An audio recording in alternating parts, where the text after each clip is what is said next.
Indonesia adalah negara besar yang dibangun oleh beragam suku, budaya, dan tokoh dari berbagai penjuru Nusantara.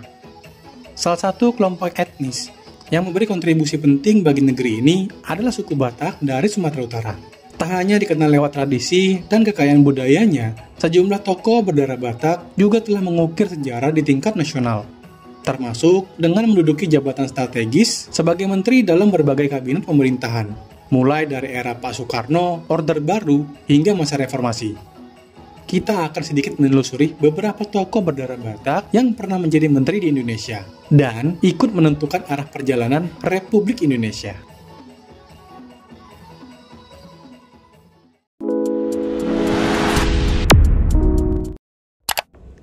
Pertama, Insinyur Mananti Sitompul, Menteri Kesehatan non-medis pertama Republik Indonesia.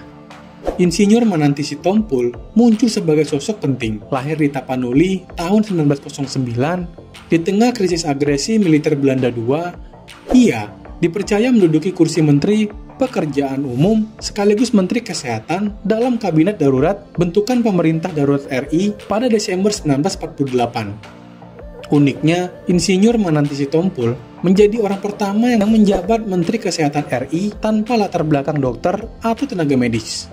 Sebagai insinyur profesional, ia merangkap tugas mengurusi kesehatan rakyat di masa genting revolusi, suatu langkah pragmatis demi kelangsungan pemerintahan saat para pemimpin ditawan Belanda.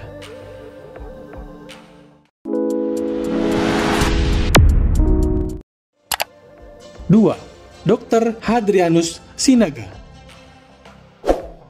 putra Batak kelahiran Samosir tahun 1912, yang menorehkan sejarah kancah nasional sebagai Menteri Kesehatan pada era demokrasi liberal.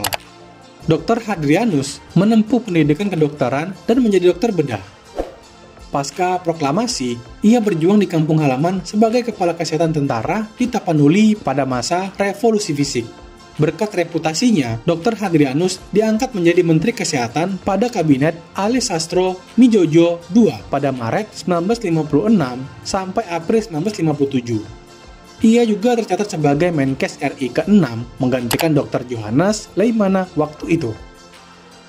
Kepemimpinan Dr. Hadrianus Sinaga di Kementerian Kesehatan bertepatan dengan tantangan meningkatkan layanan kesehatan pasca perang.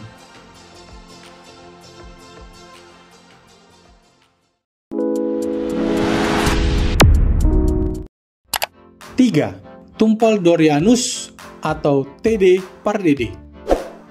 Dikenal sebagai pengusaha sukses asal Balige, Bapak Tumpal Dorianus Pardede atau TD Pardede adalah contoh tokoh Batak dipercaya Soekarno masuk kabinet.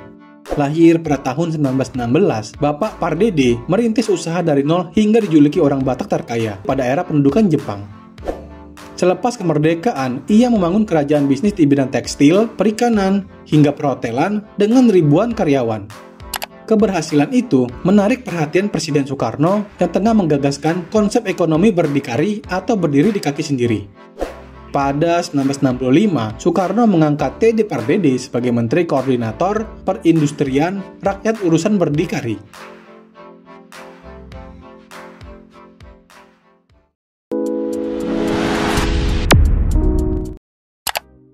4. Arifin M. Siregar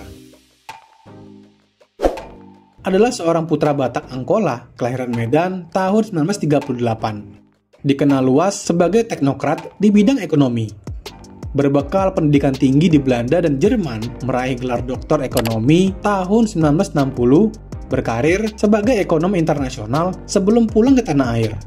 Ia bergabung dengan Bank Indonesia dan mencapai puncak karir sebagai Gubernur Bank Indonesia pada periode 1983 hingga 1988. Kebijakan paket deregulasi perbankan 1980-an yang ia gulirkan berhasil membantu pemulihan ekonomi dan stabilisasi sektor moneter pasca krisis awal 1980-an.